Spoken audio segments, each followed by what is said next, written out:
So I would not want to go down that road with her unless she started down that road with me. I think I would keep working with her, not necessarily with in vitro, because they went right to in vitro pretty quickly.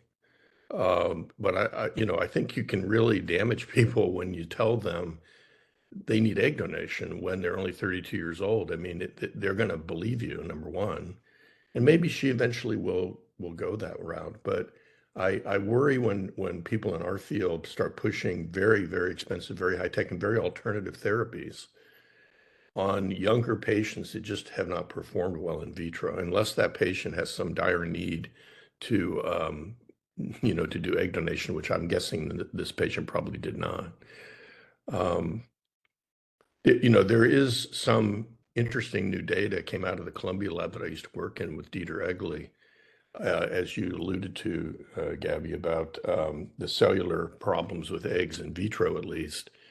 And these metabolic problems, which are probably genetically determined, are not something that we have medication for.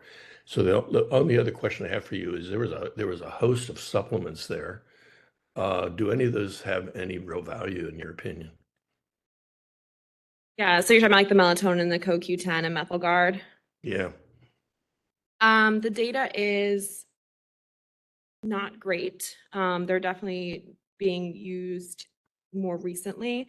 But I think if we're operating on this might be some cellular problem, these don't hurt.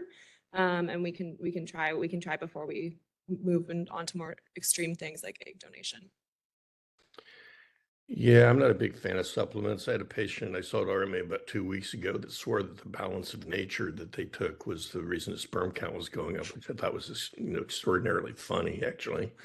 Um, but again, they're popular in our field. I usually try to downplay those things. A lot of patients come in taking a host of these things, and even though vitamin toxicity is relatively rare, I've seen it, particularly in fat-soluble vitamins, where they really kind of muscle up with their vitamin supplements because they think it doesn't hurt, to your point. They actually can. They do have side effects. So again, I don't see much reason for that, although I know they're commonly used.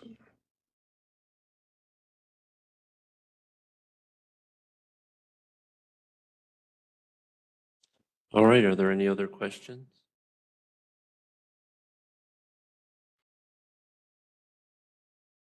All right, well then, thank you very much, Gabriella, and I hope you feel better. Thank you for presenting with a sore throat and a cold. So with that, we'll transition into grand rounds. Dr. Maslow, if you want to start sharing your slides, and we can start in just a minute.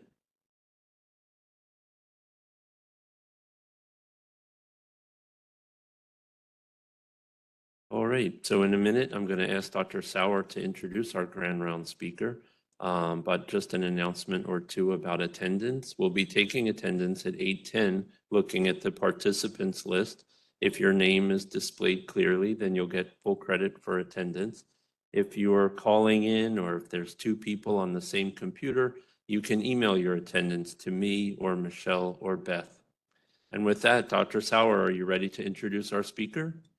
Yes, I am, and it's a real pleasure. I'm glad to see you have a good attendance for this, and I'd like to believe it's our topic today as well as our speaker, Bat-Sheva Maslow, who comes from our partners at RMA. So it's nice to have an REI talk on an REI day. And I see her occasionally in the hallway over there when I'm over there. But I've actually crossed paths with Bat-Sheva a few times. She's went to Barnard College in New York, and went to Einstein for her medical school and got a degree also in MS and translational research at the University of Connecticut. So she, again, is very well schooled. Residency, one of my favorite residencies, by the way, I always push this residency on our students to not forget about the hospital at the University of Pennsylvania, separate from Penn, but just as good and more distinguished, in my opinion. Fellowship followed by University of Connecticut, where again she'd received her master's. Of interest too, she worked for a number of years from one of my former fellows in the city, Josh Klein, in Extend Fertility. And Extend Fertility is an interesting place because they're one of kind of first innovative programs to freeze eggs at a fairly reasonably priced treatment in the city, and became, quite popular. And they were very busy, and Bat-Sheva was very involved in the clinical aspects of that before coming over to RMA. RMA, as many of you know, I think they're up to doing an average of about 20 to 22 aspirations per day. It's incredibly busy so all of our practitioners that work there, really have to know how to move. So she's going to be quite busy, as everybody is over there. So it's my pleasure, Bat-Sheva, to welcome you to Rutgers, and I'm really looking forward to hearing your talk today. Thank you so much. I'm going to apologize for my voice. I lost my voice a little while ago, but it's coming back. But hopefully you can all hear me, and if not, just let me know. But this is a topic that is I'm very passionate about, and one that's very close to me. As Dr. Sauer mentioned, I've been working in the realm of egg freezing for some period of time, but also just generally, I sort of grew up in the fertility community as ovarian reserve testing was really taking off. And it's a topic that I researched and spoke about quite frequently when I was a resident and when I was a fellow, and then again throughout my career. And the advancements that we have in technology and our understanding, and now that we've been able to really collect more data in this topic, really allows us to then translate and apply it to our everyday practice.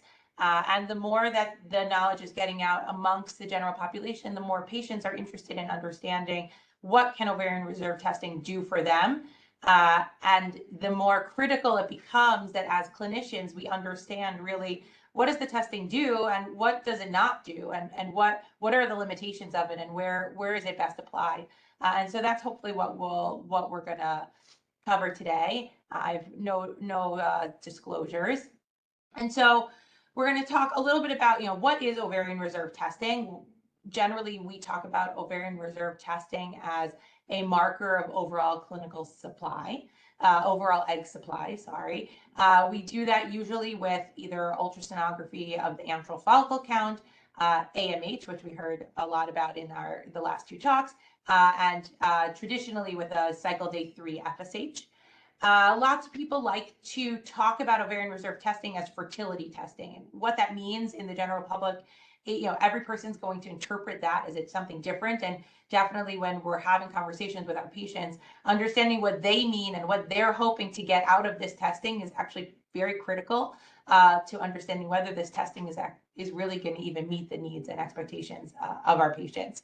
I think that often people think about it as a way to predict pregnancy or their chance for pregnancy. And when they think about that, are they thinking about that now? Are they thinking about that later? Do we use it as a tool to refer patients for ART, for assisted reproductive technology? Do we use it as a tool to help us decide which methods to use and which expected responses? Now, there's a lot of ways we can interpret the term fertility testing, and the ovarian reserve testing as it stands actually may or may not really address all of those. Why do we do ovarian reserve testing? This might be one of the most important reasons, and hopefully take home messages from this talk. We know that female fertility declines with age. It is partially due to the ovarian reserve, the supply of oocytes that declines steadily with age. Women, as we know, are born with all the oocytes we'll ever have. And part of what has revolutionized the idea behind ovarian reserve testing were some of this early data in the early 2000s that demonstrated that you could follow AMH levels that correlated with age and overall ovarian oocyte supply. So this was one of the very first studies that was published back in 2010 and showed a cohort of women. Now these are not a series of women. So this is not the same woman being tested over time, which would be the ideal study, which we don't actually have. But this was the very first study where it looked at a large cohort of women over the course of these many age groups, and demonstrated that generally there's a trend downward correlating with the trend of ovarian reserve. It also correlates with the trend of fertility, as we know that the ability to conceive or fecundability declines with age. question is, are the AMH levels related to that? What we've learned over time is that the oocyte reserve will also be associated with reproductive outcomes. Not all reproductive outcomes, but certainly response to controlled ovarian hyperstimulation is one, and we'll talk a little bit more about that. Can it tell us something about the time to menopause? Potentially. But one of the challenges that we're going to face is that a large proportion of what dictates fecundability and the ability to conceive has to do with what we call the quality of the egg. And it's really what's the probability that that egg is going to be euploid, has the right chromosomal makeup that can go on to produce a viable embryo. And we know that over time, the euploid rates of oocytes will increase. And so that tracks with age as well. And our AMH levels are not necessarily reflective of overall egg quality or even individual egg quality on an egg-to-egg level. And so what becomes from these data is that ovarian reserve testing is not necessarily associated with absolute fecundability, meaning you can't have any values that would necessarily tell you that this person 100% will get pregnant or 100% won't get pregnant.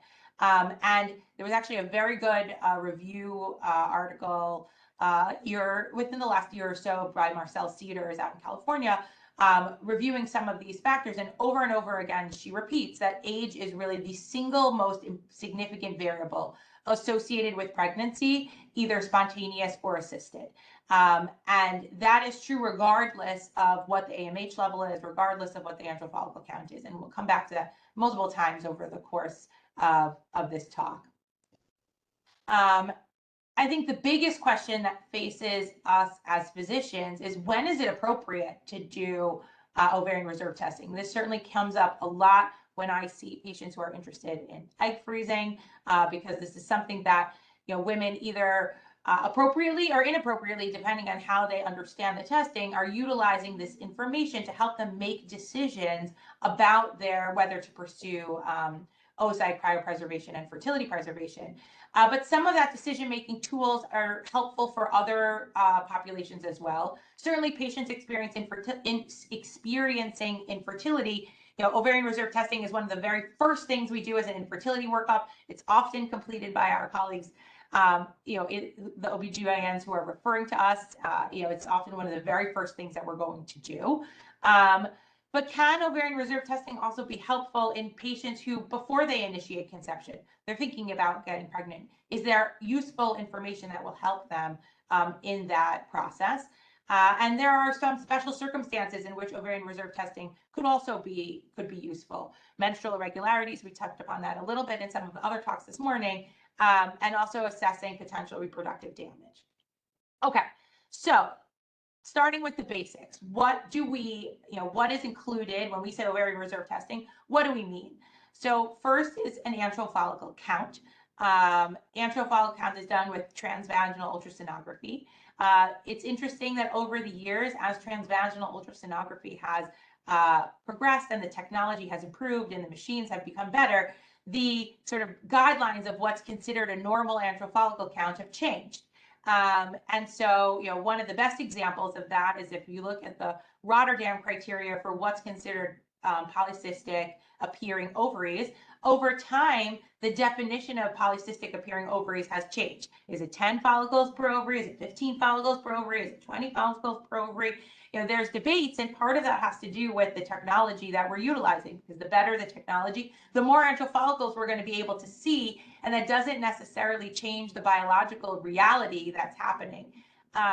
But so that's part of the nuance that's going to come when we think about ovarian reserve testing, is that at the extremes, it's usually pretty obvious whether something is high, very, very high ovarian reserve or very, very low ovarian reserve. But in the middle, it's sometimes kind of nuanced to really understand, is this data telling us something that is reassuring? Is it telling us something that is concerning? Do we have use for this information? And so antral follicles in general are an important biologic reality. They are a cohort of active follicles that are available at the surface of the ovary. And generally, these are follicles that have progressed through the primordial stage. They are readily available. They generally tend to be at different stages of readiness. And so at the beginning of a menstrual cycle and a natural menstrual cycle, with the slight rise of FSH, you're going to be able to select a single follicle usually to grow from that cohort. And then the remainder, if they're not selected for ovulation, they undergo atresia. But the overall cohort that's available is usually reflective of the overall supply. And so women who tend to have high egg supply will have lots of follicles at the surface of the ovary, like you see at this lower image. And that, you know, correlates with some of the diagnostic criteria of polycystic ovarian syndrome, which is, you know, highlighted by having a very, very high egg supply. In comparison to women who have a very low egg supply, it's going to be very obvious on ultrasound that they have very low antral follicle count, like you see on this upper ultrasound. That's really more consistent with somebody who has significant diminished ovarian reserve and maybe even primary ovarian insufficiency. There are lots of limitations related to antral follicle count. It can be, like I mentioned, technology dependent, certainly operator dependent. There's a few studies out there that have shown, like, if you have different people do the same antral follicle count, just one after the other, you're going to get different numbers because it's to some degree subjective. It's cycle day dependent to some degree. So classically, this testing is done on cycle day 3 when the ovaries are quiet and there's no dominant follicle. That generally gives you sort of the best idea. But even when there's fluctuations from day to day, you know, certainly distinguishing between somebody who has a very, very high egg supply, someone who has a very low egg supply, can be done really on any day.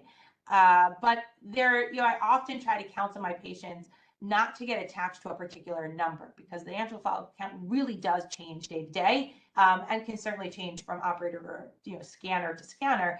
It's really to give us kind of an idea of what we're working with.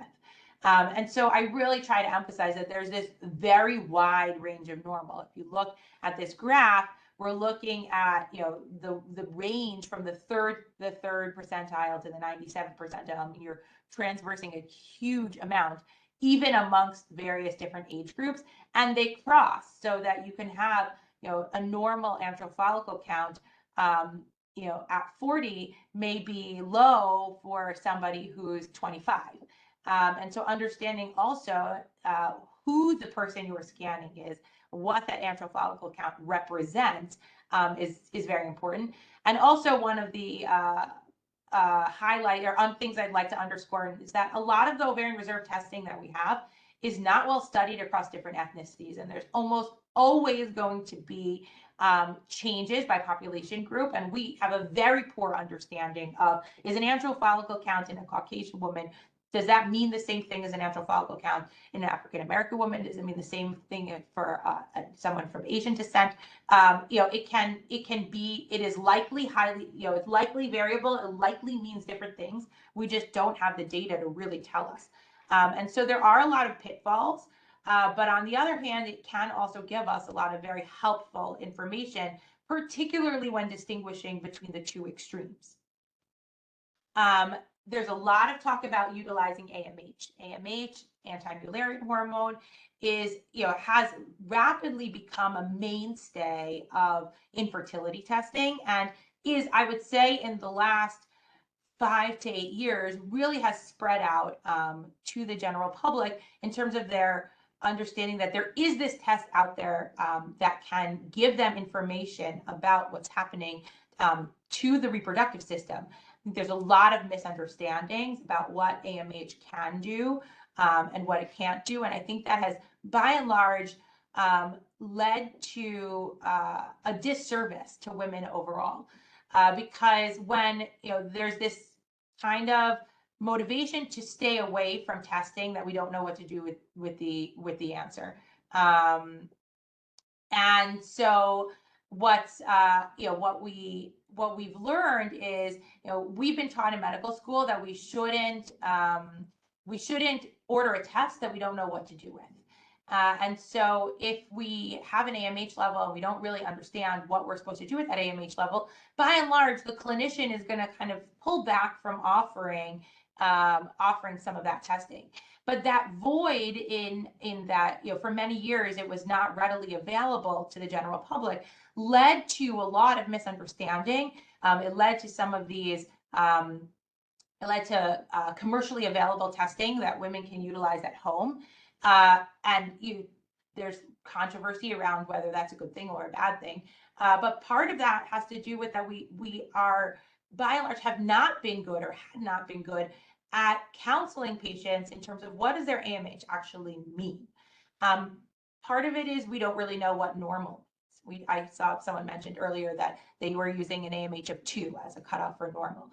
I think that's highly variable and debatable for many. If you look at the printout reports from LabCorp, I think they say 1 to 4 is normal, but normal one will change depending on the age of the person that you're speaking to.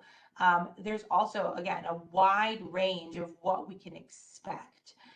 There's lab to lab variability. So if you have AMH tested in one lab and then you have AMH tested in another lab, you might get different results, and that may not be reflective of some difference in biological reality.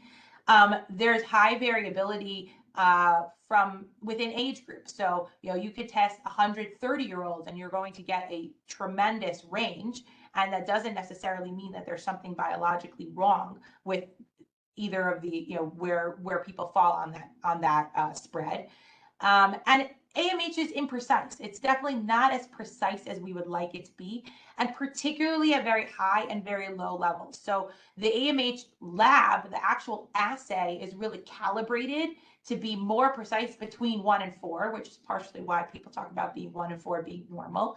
And so changes from AMH to AMH level above 4, if you think about the curve, the assay curve, and I wish I had placed it on the slide, but the assay is most precise in that linear portion of the assay. And when you get to sort of more the flatter portions below 1 and above 4, the changes are not going to be as precise. So I have patients, this happens to me all the time. I'll have a patient who gets an AMH level of 6, which we know is high and is very robust. And then they test it again 6 months later, and now their AMH is 4.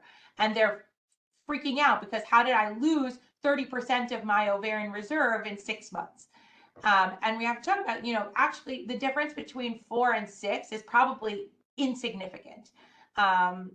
Certainly from what's happening truly on the level of the ovary, because the assay there is going to experience a lot of variability at the top. And the same is true below 1. So the difference between 0.9 and 0.7 is probably also insignificant. So that needs to be really understood, and that's hard. It truly is very hard to communicate that in a way that's understandable and precise. And I think that has led to a lot of the controversy and a lot of the hesitation and discomfort with using AMH across the board, and appropriately so. Hold on. Okay, sorry. And so in addition to some of those limitations, there are also other pitfalls that are associated with AMH that many providers who order AMH are not aware of. So the one I see very frequently is OCPs. So anything that is going to suppress the HPO axis, that's going to suppress the reproductive system, will suppress AMH production from the antral follicles. So AMH is produced in the antral follicles, and as you slow down the activity of the antral follicles, you're going to have less production of AMH, and that's also not necessarily a reflection of the overall egg supply. And so OCPs will by and large decrease at the AMH levels. It can still be useful in somebody who's on OCPs. So, this happens when you have women who are interested in learning about fertility preservation. Many of them may be on OCPs. They're not necessarily attempting pregnancy. You get an AMH level. If the AMH level is good, let's say it's 2.5 or 3, then you know that it's going to be fine. It'll be likely higher off the OCPs. If the AMH level is low, let's say it's 0.5, it's really hard to know, and there's really no good data to tell us, is it is there like a linear relationship? So everybody's AMH is suppressed by a certain percentage when they're on OCPs. Does it vary from person to person? I've seen a wide range of jumps once someone goes off OCPs. And it's also very unclear how long the washout period needs to be. It could be, I've seen patients who come back 2 to 3 months later, their AMH comes up a little bit, and a year later, their AMH is like double. But what the time frame is that time frame different for everyone? What does that mean? Does it mean that there's something different in the way that they are biologically available follicles during that time period? Probably not. We know that when we can conceive shortly after OCPs, we have good data to tell us that with IVF stimulation or oocyte cryopreservation stimulation, in close proximity to oral contraceptives, you may have a decrease in response, but that seems to kind of wane within a month or two of going off of it, even if the AMH doesn't recover. But again, we have very little data on this. Women who have hypothalamic amenorrhea, so will have a very high antral follicle count because they often have very high ovarian reserve, but they have very low gonadotropins because they're not getting stimulated from the hypothalamic pituitary axis. And so their antral follicle, while they have a lot of antral follicles, they are primarily very suppressed. And so they may have lower AMHs than you would otherwise expect. And these are one of the few situations where you see a discordancy between AMH and antral follicle count. Another sort of nuance that comes in when we do these testing. There's good data or reasonable data to suggest that women with obesity have lower AMHs than their egg supply or their ovarian reserve or antral follicle count would suggest. We don't really exactly know why yet. There's some thought that maybe it is dispersed and it's fat absorbed. It's a little unclear, but it is harder to interpret AMH in obese women. And again, also lots of population variabilities based on ethnic backgrounds. So there's some data coming out of China that AMH levels may be different and they don't necessarily reflect biological differences, but the serum levels may be different in different populations.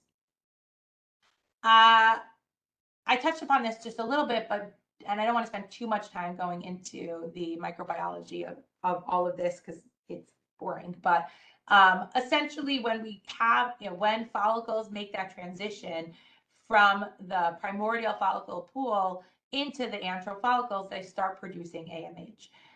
They generally at this small early antral follicle stage are not responsive to FSH stimulation. So they're sort of just on the cusp of being available for cycle recruitment.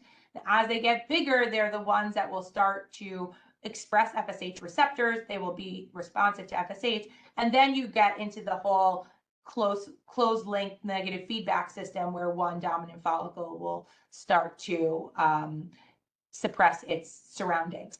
But so the pool of antral follicles that are in the wings, that are in kind of the pipeline towards the next ovulation is the one that are producing AMH. So we touched upon a little bit, the biggest pitfall, I think, in my personal opinion, is what could be considered a normal AMH level. And up until very recently, and still, really the best data we have about AMH levels comes from populations that experience infertility, because those are the ones that are, for the most part, being tested for AMH.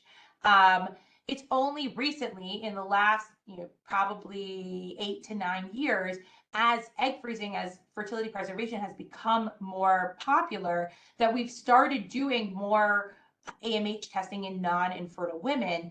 And looking at whether there are differences in understanding what trends that you see in AMH in non-infertile women compared to women who have infertility. This was a study that I did at Extend Fertility, where we were doing lots of AMH testing on non-infertile women, and I presented it at ACOG, the ACOG conference back in 2019, and sadly, we'll blame it on the pandemic. I never got around to actually publishing the data. But, just to give you an idea, this was 2,600 non-infertile women who were interested in fertility preservation, and looking at their AMH levels, by and large, we saw similar trends, which is not surprising, similar variations, which is also not surprising. The variations to some degree were even wider, from the 5th percentile to the 95th percentile, were in some ways wider than previously published data. And also generally, the slope was lower than the general population. And what that means is, some of that AMH data that we collected through infertility clinics and infertility populations is going to be biased by the presence of women who have PCOS. So we know that PCOS comes with a high egg supply.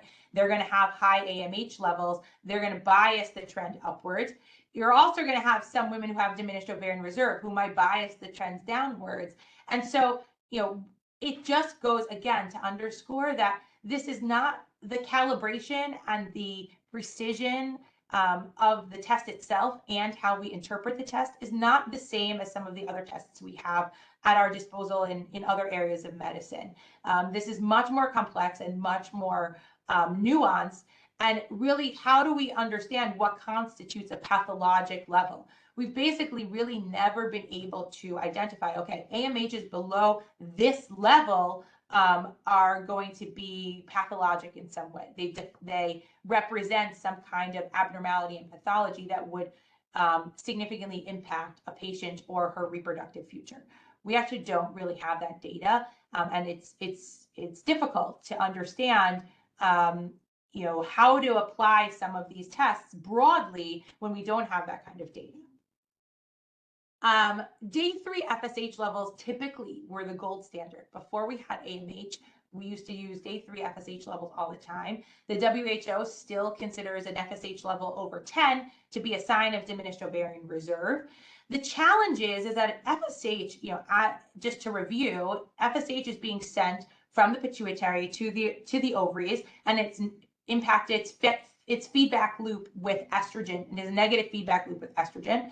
And so as estrogen rises, as the follicle is selected and grown, estrogen will rise and the FSH will decline. And then post the menses, when estrogen levels are low, FSH will rise again. And what happens over time, as the ovarian reserve declines, there are fewer oocytes available. There needs to be higher levels of FSH. So you need to be able to stimulate follicles that are earlier in the process, that have fewer FSH receptors. So you need higher levels of FSH in order to stimulate the follicle to grow. And so phenotypically, when you see these women, they're still having regular menstrual cycles because they're able to still recruit a follicle. But essentially, the pituitary has to work harder to recruit that follicle. And it's a sign that it's an indirect sign that the overall egg supply is declining, and also that the ovarian function is declining. And so by the time you get a rise in FSH, there's a greater proportion of the ovarian reserve that has already been eliminated. And so there's much less intervention, there's much less discussion about what you can do with an abnormal FSH. By the time there's an abnormal FSH, the ovarian reserve is already very, very low, and the AMH is already going to be very, very low by the time the FSH rises.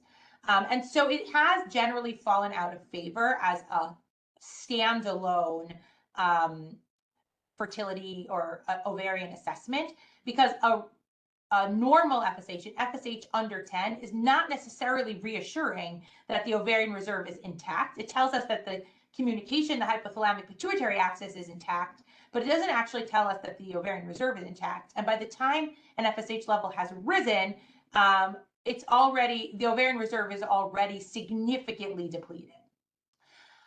And so to come back to, what is our goal with all of this? Often the goal is thinking about what are the chances of getting pregnant? Whether we're thinking about what are the chances of getting pregnant now, what are the chances that I'm going to, getting pregnant in a year from now, 5 years from now. Those are the typical questions that women and couples are asking themselves and their providers when they think about fertility testing. And so age, again, remains the most significant factor. And it has to do with this overall egg supply, but more importantly, has to do with the likelihood of a single euploid oocyte. And so what we've seen is that AMH does not predict pregnancy. And I'll show you some data on that in a few slides. But what's so important is that there isn't an AMH level that's going to tell you you can't necessarily conceive. It has to be tied to the age at which what their predicted fecundability in any particular age is mediated by AMH, but is not absolute. Okay. We know that ovarian reserve testing is widely utilized in infertility. We use it all the time. It's strongly associated with controlled ovarian stimulation and response. Really what we're looking at is to try to distinguish between those who have diminished ovarian reserve, who will need higher doses of stimulation. They will likely have lower egg yield when we do IVF. They have higher rates of cancellation and poor response to IVF.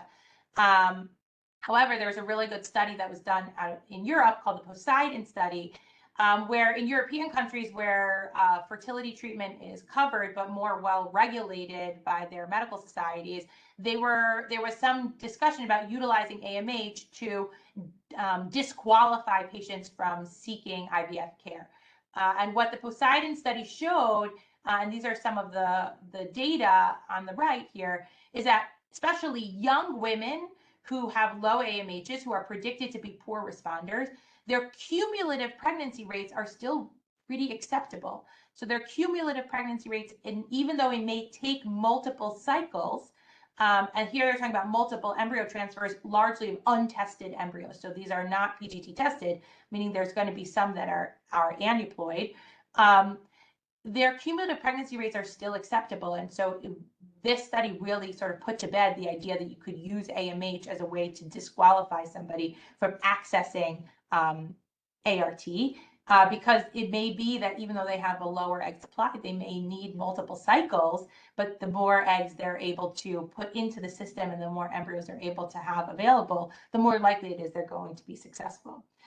We also use ovarian reserve testing, AMH and natural follicle count, to help us identify those who are going to have a very high egg response. They might use lower doses. We might use different protocols. They will likely have higher egg yield in fewer cycles, but they are at higher risk for OHSS. And to the previous talk about utilizing different trigger medications in order to decrease the chances of OHSS, we use AMH very, very frequently to help us with that. High AMHs are associated with, but not diagnostic of PCOS. And there's been some discussions about, should we utilize AMH as a marker for polycystic appearing ovaries, and create some guidelines as to, okay, an AMH above this would be associated with PCOS. And largely, we just don't have the data to be able to support that. From a generalist perspective, when general OBGYN looking at somebody with ovarian reserve testing who may be going for infertility treatment, and certainly when we speak to our patients, utilizing ovarian reserve testing helps us allow our patients to make informed decision making. Talking to them about their goals, especially their family size, allows us to understand what's the most appropriate treatment option. Should we start with something less aggressive, somebody who has diminished ovarian reserve, who's hoping for one child, who's likely to not necessarily do well with IVF? Maybe something less aggressive like IUI is actually a better place to start for them. Or maybe somebody who is likely to do very well with IVF, who perhaps doesn't need IVF, could potentially get pregnant with IUI now, but is actually hoping to have a larger family size. Maybe they want 2 or 3 children, and recognizes that over the years, their chances of success will decline, not so much because of their ovarian reserve, but because of their age and the increase in aneuploidy rates. Maybe it makes sense for them to utilize IVF in the short term, even if it's not really what they necessarily need right now, but almost as a modality for fertility preservation for the future. So those are some of the kinds of conversations in which ovarian reserve testing can actually be very useful. It is also very useful when speaking to patients who are thinking about planned ovarian cryopreservation, which is our sort of new term for egg freezing.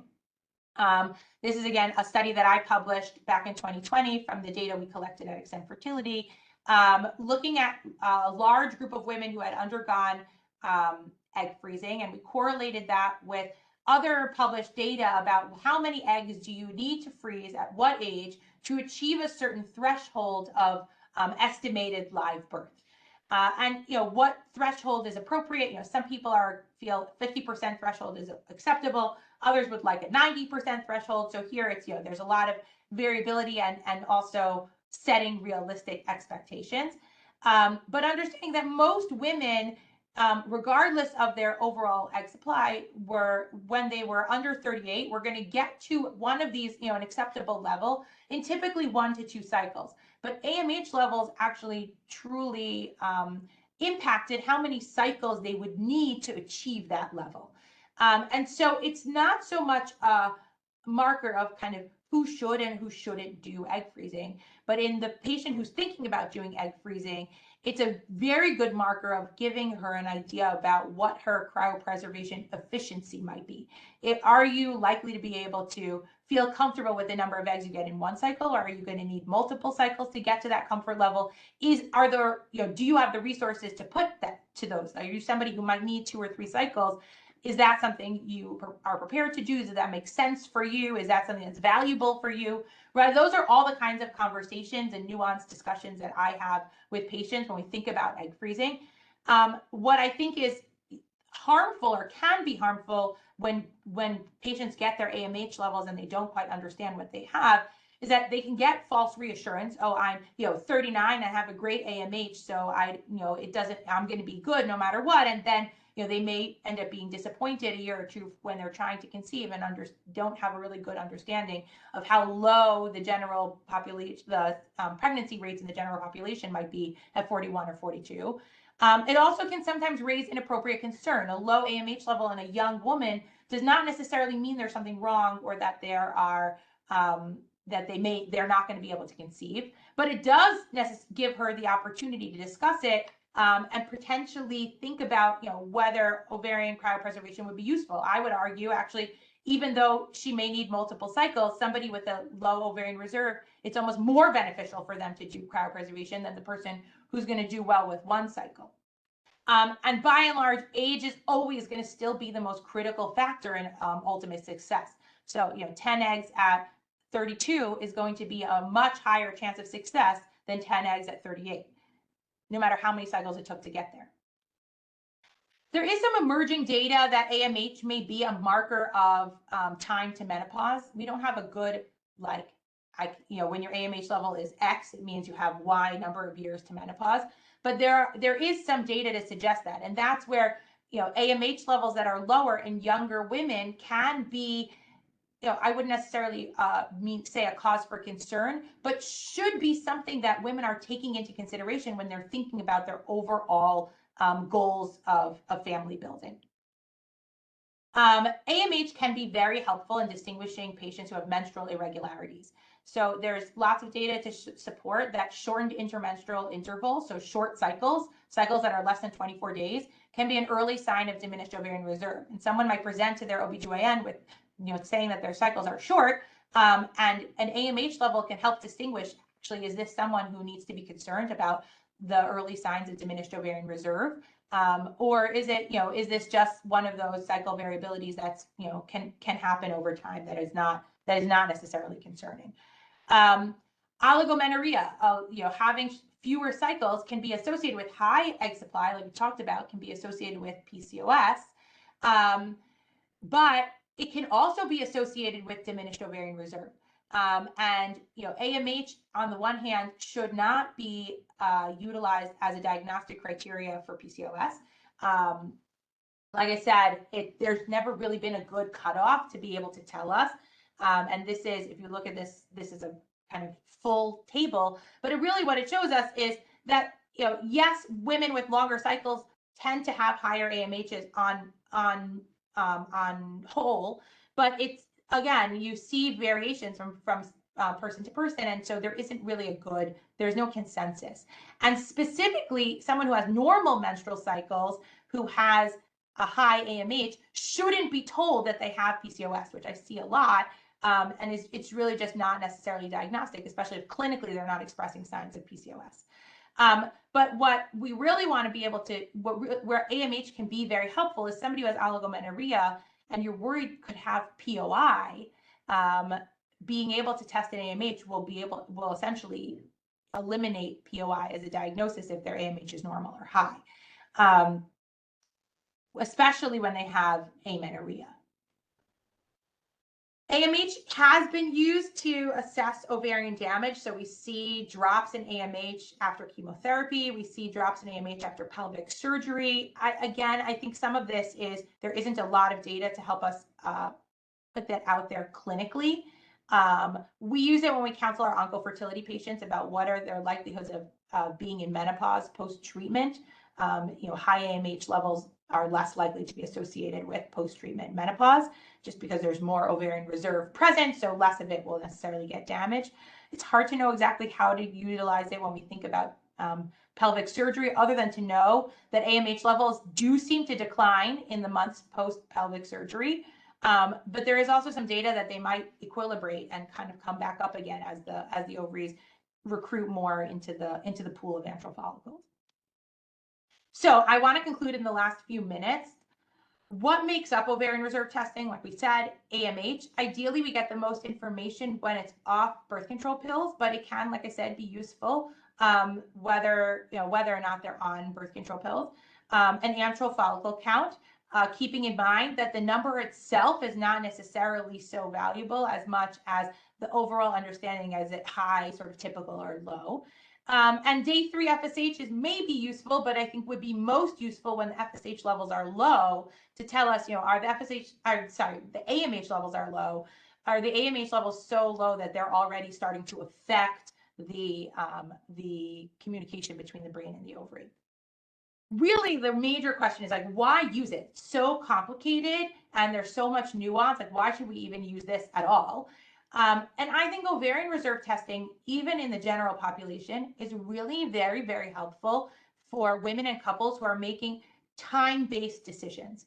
Should I start to try to conceive now, or is it okay if I wait a year from now? Should I think about freezing my eggs now? Should I be, if I'm about to try to conceive, when should I be concerned about going to a fertility specialist? How much time should I give it?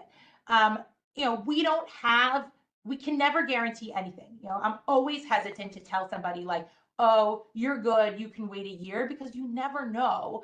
But it is different in somebody who has a lower AMH, even though we know that women with low AMHs can conceive, they can conceive spontaneously, they don't necessarily need fertility treatment. And so I would never tell somebody with a low AMH, don't even try to start conceiving, you should go right to fertility treatment.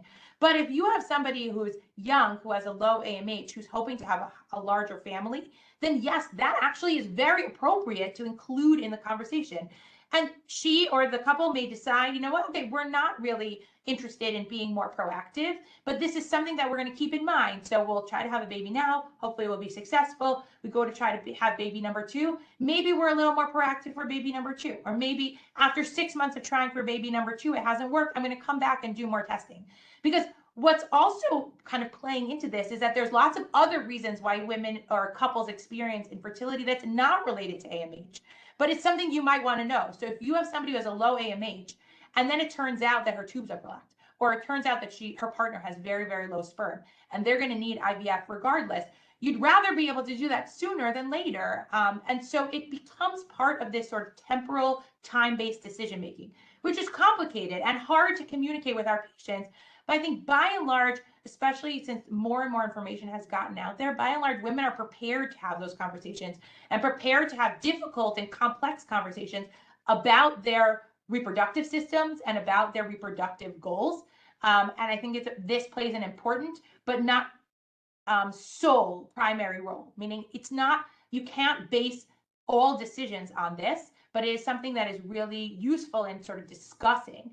And I think it's also really helpful in terms of setting expectations. Everybody's reading about their friend who did this and their friend who did that, and really understanding that there's going to be a wide variation in the way that women respond to any kind of treatment, even just trying to conceive. Not everybody's going to try to conceive on that first cycle. Not everybody's going to respond to their IUI. Not everybody's going to be able to freeze 25 eggs in one cycle or get pregnant on their first IVF. So really understanding and being able to set realistic expectations, I think, has been the most valuable piece of having broader ovarian reserve testing for the general public.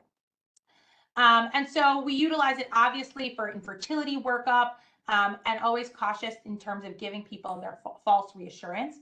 Like I said, I think it can be valuable in people who are thinking about in a preconception state, who are thinking about when they'd like to try to have a family, how long should they try before seeking an additional workup.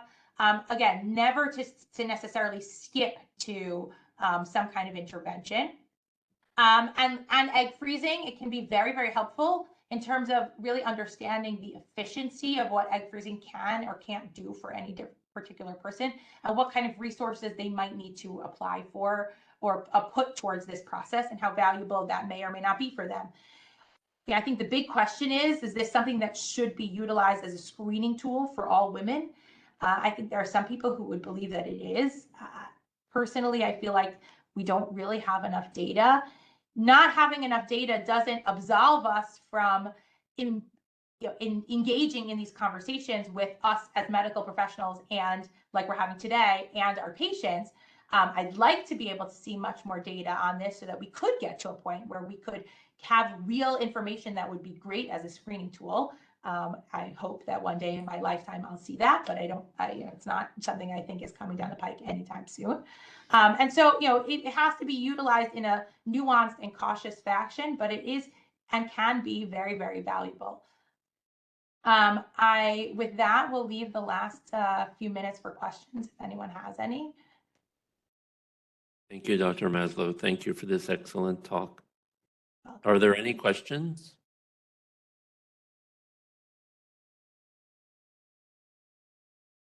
I see that Dr. Sauer has his hand up. Hi, Bat-Sheva. Again, excellent talk and a very thorough review, and I appreciate that. My question is something that I've seen and struggled with over many years is the occasional patient who has discordant AMH and AFCs. Most of these patients I've seen are coming in for therapy, of course. But how do you explain that to patients? What do you do in your practice, or what should people know about that if they're doing ultrasound in their office and they have an AMH and they just don't jive together? What's your recommendation? Thanks. Yeah, thank you, Dr. Sauer. Yeah, it's it does come up every once in a while. There were some good studies, actually one that came out very recently looking at patients who had discordant values. And it's hard to know what to do with them, because the reality is, and what I counsel my patients is that neither of these tests are perfect. They're testing different things. So the antral follicle count is going to tell us what's sort of sitting at the ovary at any given time. And could there be antral follicles deeper in the ovary, in the cortex, that we can't see on ultrasound, but are producing AMH and giving us that higher AMH value? And maybe with stimulation, we're going to actually see a better result. And vice versa, we have a low AMH, but a lot of antral follicles. Perhaps the antral follicles are not producing the same amount of AMH in one person as they would in another. And so it becomes really a part of understanding patients as a whole. And that's really what I try to communicate with my patients, that each of these values is just one piece of the puzzle. Generally, I look at somebody who has, if one value is high and one value is low, they're not going to respond typically the way somebody would if both values were high. But they're also not going to respond the way somebody typically would if both values were low. They end up sort of falling somewhere in between, and it really does highlight that neither of these are as precise as we would like them to be. It's possible that one day they will be.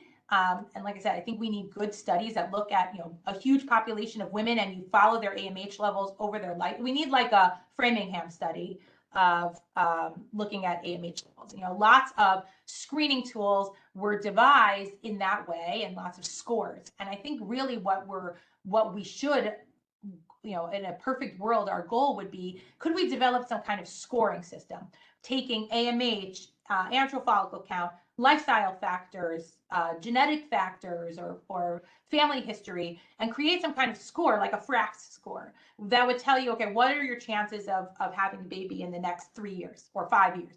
I think that would actually be incredibly useful for lots of women.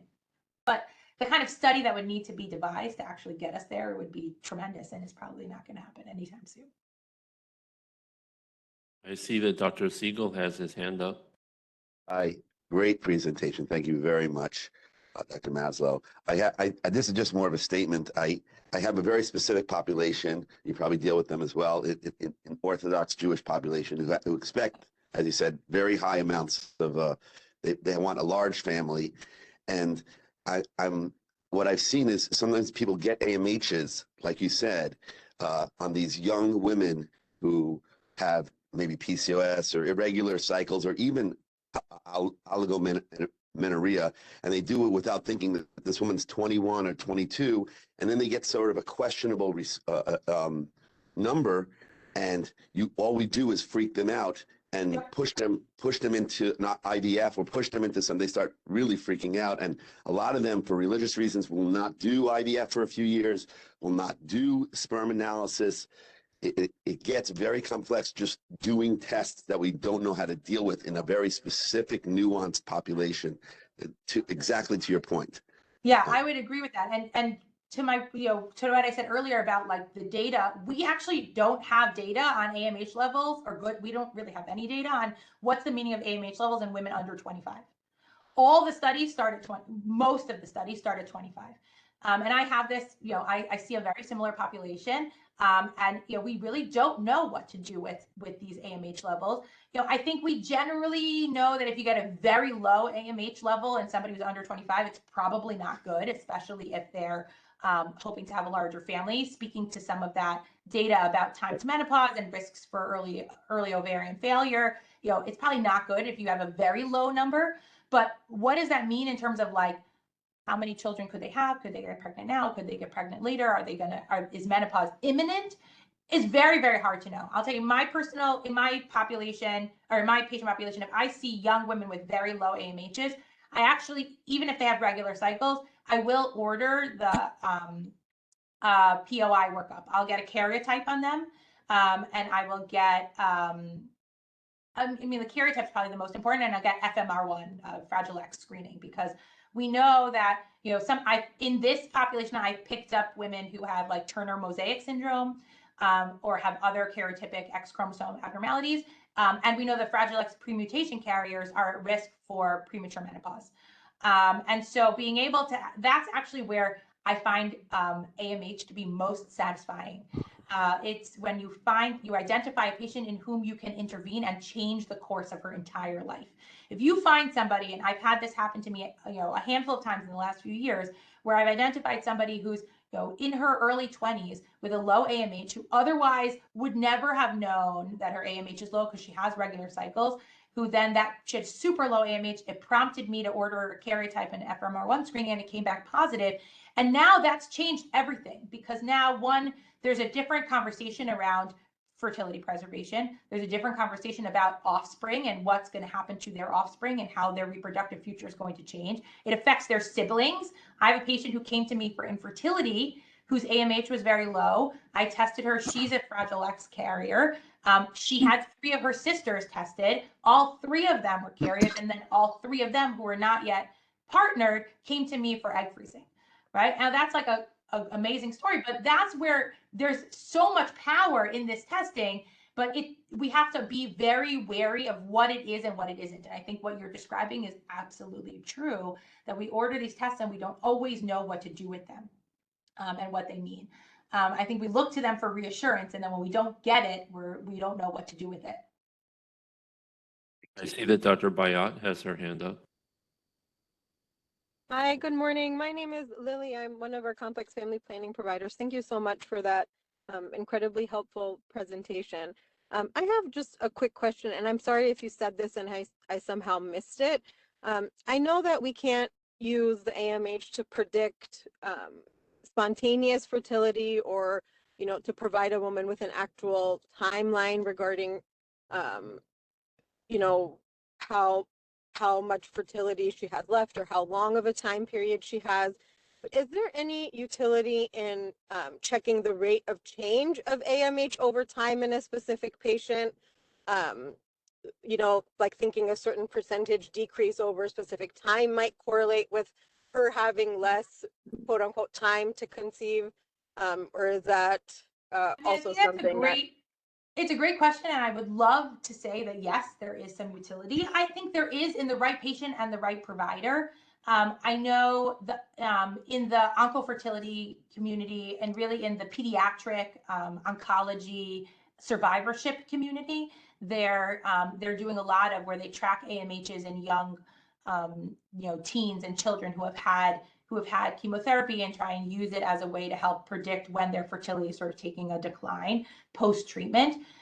We just don't really have good data to tell us that that is helpful or predictable. That doesn't mean it shouldn't be done or couldn't be done in the right person. And again, like you have to take it as sort of part of the whole.